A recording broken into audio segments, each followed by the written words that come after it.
Aquí non hai nadie, pues por incomparecencia del faltoso de Joaquín Torres. Pues oye, a mí non me queda máis remedio que decir que la ganadora del Concello de Yernes y Tameza lle la marquesina, y es tu mama. ¡Ganemos! ¡Bravo!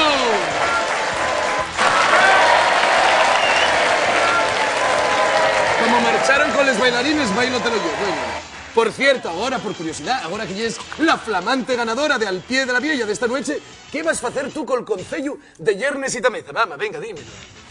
Oye, a lo mejor se te ocurre, yo qué sé, pon ahí al topillo Carlos Hugo, no sé, una tiendina, porque como espacio vas a tener una casetina, algo.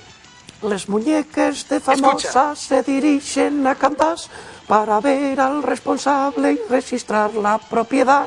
Y la cuenta queda seca cuando pagues la hipoteca. Un Euribor castrón, una crisis raposa.